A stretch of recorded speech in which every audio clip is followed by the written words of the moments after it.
நேற்று உங்களுக்கு சம்பளம் கொடுத்தேன்ல, அது எண்ணி பாத்தீங்களா? எண்ணி பார்த்தனே. காசெல்லாம் கரெக்டா இருந்ததா? 2000 ரூபா குறைஞ்சது. குறைஞ்சிச்சு. எனக்கு கால் பண்ணலாமா இல்லையா?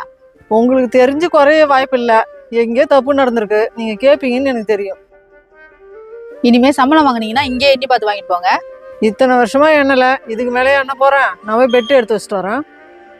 என்னமாச்சு? நேற்று அவங்களுக்கு சம்பளத்தை கவர்ல எடுத்து வச்சுட்டு ஒன்று யோகா கிளாஸ்ல கூட வந்தேன்ல, ஆமா, அவங்களும் அந்த கவர் எடுத்து வீட்டுக்கு போயிட்டாங்க. 8:30 மணிக்கு வினோ சொன்னாப்பா 2000 ரூபாய் காசு கீழே வந்து கிடக்குது, இது யாருதுன்னு கேட்டா. அப்புறம் என்னமாச்சு? அப்பதான் தெரிஞ்சு உங்க சம்பள காசு 2000 ரூபாய் தவறுதல கீழே வந்துருச்சுன்ட்டு. ஒரு வார்த்தை ஃபோன் பண்ணி காசு குறையுதுன்னு கேட்கவே இல்லப்பா. ஒருவேளை என்கிட்ட யாருமே சொல்லாம காசு எடுத்து கேஷ் கவுண்டர்ல வச்சிருந்தா காசு குறைஞ்சது கூட எனக்கு தெரிஞ்சிருக்காது. என்னை நம்பி வேலை செஞ்சவங்களுக்கு நானே துரோகம் பண்ண மாதிரி இருக்காது. காசு காசுன்னு ஓடுறவங்க மத்தியில் இந்த மாதிரி ஸ்டாஃப் கிடைக்கிறதுக்கு நம்ம தான் கொடுத்து வச்சிருக்கணும்.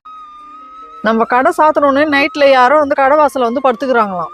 நம்மள மாதிரி தங்கறதுக்கு வீடு இருந்தா வீட்டுக்கு போகலாம், வீடு இல்லாதவங்க என்ன பண்ணுவாங்க? ரோட்லயும் இந்த மாதிரி கடை வாசல்ல இருந்தா படுப்பாங்க. பாவம் அவங்களா? பாவமா? நைட்டு வந்து இங்க கடை வாசல படுக்கிறது இல்லாத தண்ணி அடிச்சுட்டு சிகரெட் அடிச்சுட்டு எல்லாத்தையும் இங்கே போட்டு போயிடுறாங்க. காலைல வந்து பெருக்கவே முடியல. ஐயோ, இதெல்லாம் யாரும் உங்களுக்கு சொன்னது? நம்ம கடை வாசல்ல ஜூஸ் கடை வச்சிருக்காங்கல்ல, அவங்க டெய்லி 7 மணிக்கு காலையில வராங்க. அவங்க பார்த்துட்டு சொல்றாங்க. பகல்ல நடந்தா நம்ம கேட்கலாம், நம்ம 10-10:30 போயிடுறோம். அதுக்கப்புறம் நடந்தா என்ன பண்றது?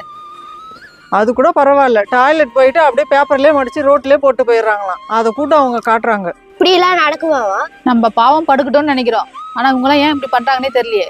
இப்ப என்னவா பண்ணறது? நைட்டு கூர்கா வருவார்ல, அவர்கிட்ட சொல்லணும். அப்படி இல்லைன்னா போலீஸ்ல தான் கம்ப்ளைண்ட் பண்ணணும். நம்ம பாவம் வாசல்ல படுக்கட்டும்னு நினைக்கிறோம், ஆனா அவங்க நம்மளை பத்தி யோசிக்கிறதே இல்லைல்ல. நேத்து மெட்டீரியல் ஆர்டர் கொடுத்துட்டு போயிருந்தேன்ல, எல்லாம் ரெடி பண்ணிட்டீங்களா? 100 பீஸ் தானே, இப்பதான் பேக் பண்ணி எல்லாத்தையும் ரெடியா எடுத்து வைக்கிறோம். நீங்களும் கரெக்டா வரீங்க. ஆர்டர் கொடுத்ததெல்லாம் வேணாம்னு சொல்லிட்டு போதான் வந்தேன். திடீர்னு பிளான் மாறி போச்சு, அதான் உங்ககிட்ட சொல்லிட்டு போலான்னு வந்தேன். நேத்தில இருந்து அம்மா கஷ்டப்பட்டு பேக் பண்ணாங்க. எனக்கும் தெரியுது, சூழ்நிலை மாறி போச்சு. நெக்ஸ்ட் டைம் வந்து கண்டிப்பா வாங்கிக்கிறேன். அப்படியா? சரி, பரவாயில்ல. பிசினஸ்னா அப்படிதான் இருக்கும். நீங்க நினைச்சிருந்தா என்கிட்ட கடைக்கு வந்து சொல்லாமலே இருந்திருக்கலாம். எங்க என்ன நீங்க தப்பா நினைச்சிடுங்கன்னு நினைச்சேன். நான் வரேன். நீங்க பேக் பண்ணதுல வீணா போச்சுனாவா? எதுவும் வீணா போற பொருள் இல்ல, எல்லாம் விற்கிற பொருள் தான். இன்னும் கொஞ்சம் லேட்டா விற்கும். ஒரு பொருளை சேல்ஸ் பண்றதை விட கஸ்டமர் நமக்கு முக்கியம். இன்னைக்கு அவசரப்பட்டு வார்த்தையை விட்டுட்டுன்னு வச்சுக்கோ, இதுக்கப்புறம் அந்த கஸ்டமர் வராமலே போயிடுவாங்க. நேற்று நைட்டு ஒரு 8 மணி இருக்குங்க, பில்லிங் கவுண்டர்ல ஒரே கூட்டமா இருந்தது. கூட்டத்துக்கு நடுவில் ஒருத்தர் வந்தாருங்க. 1700 ரூபாய் டிஸ்கவுண்ட் போக அமௌண்ட் வந்துச்சு. அவர் அந்த பே பண்ணாரு. அந்த பே பண்ண சவுண்டும் எனக்கு கேட்டுச்சு. நானும் வாய்ஸ் மெசேஜ் வந்துருச்சுன்ட்டு வாய்ஸ் கொடுத்து அனுப்பிச்சிட்டேன். நான் எப்பயுமே எங்களுக்கு கேஷ் ரிசீவ் ஆயிடுச்சான்னு செக் பண்ணிட்டு தான் கொடுப்பேன். நேற்று கூட்டம் அதிகமாக இருந்ததுனால வாய்ஸ் மெசேஜ் மட்டும் கேட்டுட்டு அனுப்பிச்சிட்டேன். கூட்டத்தெல்லாம் கிளியர் பண்ணிட்டு எனக்கு என்னமோ அவர் மேலே சந்தேகமாகவே இருந்ததுங்க. காசு வந்துச்சான்னு செக் பண்ணி பார்க்குறேன், அமௌண்ட் வரல. எனக்கு ஒன்றுமே புரியல. இப்போதான் எனக்கு புரியுது, அமௌண்ட் ரிசீவ் பண்ண மாதிரி வாய்ஸ் மெசேஜ் தான் வந்துச்சு, ஆனால் அமௌண்ட் வரலன்னு. ஒரு நாள் முழுக்க நின்று கஷ்டப்பட்டு சம்பாதிக்கிறோம், ஆனால் ஒரு நிமிஷத்துல இந்த மாதிரி ஏமாத்திட்டு போயிடுறாங்கல்ல. நான் விருப்பப்பட்டு கொடுத்துருந்தா கூட கஷ்டப்பட்டு இருக்க மாட்டேன். என்னை ஏமாத்திட்டு போனதை நினைச்சாதான் ரொம்ப கஷ்டமா இருக்கு. நம்ம ஒருத்தவங்களை ஏமாத்தினா இன்னொருத்தவங்க நம்மள ஏமாத்துறதுக்கு ரெடியா இருப்பாங்க. இது கூட உங்களுக்கு ஏன் புரியலன்னு தான் எனக்கு தெரியல. அக்கா 8 பண்டல் வந்திருக்கு, இந்தாங்க பில்லு. மெட்டீரியல் வந்திருக்கா? எங்கேருந்து வந்திருக்கு? சென்னையில இருந்து வந்திருக்கா. நாங்க எதுவுமே ஆர்டர் கொடுக்கலையே. பில்லு கொடுங்க. இந்தாங்கக்கா. பக்கா ஜிஎஸ்டி பில்லு எங்க கடை பேர் தான் போட்டிருக்கு, ஆனா நாங்க எதுவும் ஆர்டர் போடவே இல்லையே. கொஞ்சம் சீக்கிரமா பாருங்கக்கா, நிறைய கடைக்கு போய் பொருள் இறக்கணும். ஒரே நிமிஷம் இருங்க.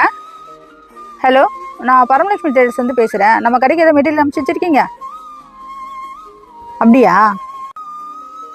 சரி, தெரிஞ்சு அனுப்பி வச்சிருப்பீங்க. நீங்க அந்த அட்ரஸ் மட்டும் அனுப்புங்க, நான் இங்கேயே அனுப்பிச்சு விட்டுறேன். சரி, ஓகே. அது பரமேஸ்வரி ட்ரேடர்ஸ் காரைக்காலுக்கு, பரமலட்சுமி ட்ரேடர்ஸ் பாண்டிச்சேரிக்கு வந்துருச்சு. நான் பில்லு கொடுத்து அனுப்புறேன், நீங்க காரைக்கால் புக் பண்ணிடுறீங்களா? சரிங்கக்கா, நான் வரேன். அவங்க கரெக்டான அட்ரஸுக்கு மெட்டீரியல் அனுப்பிச்சு வச்சிருக்கலாம்ல. தெரிஞ்சா தப்பு நடந்திருக்கும், தெரியாம தான் தப்பு நடந்திருக்கும். நீங்க ஏன் இங்க இருந்து காரைக்காலுக்கு அனுப்பிச்சு வைக்கிறீங்க? சென்னைக்கு அனுப்பிச்சிருக்கலாம்ல. நம்ம இன்னைக்கு ஹெல்ப் பண்ணாதான் நமக்கு பிரச்சனையா இருக்கும், இன்னொருத்தவங்க நம்ம ஹெல்ப் பண்ணுவாங்க.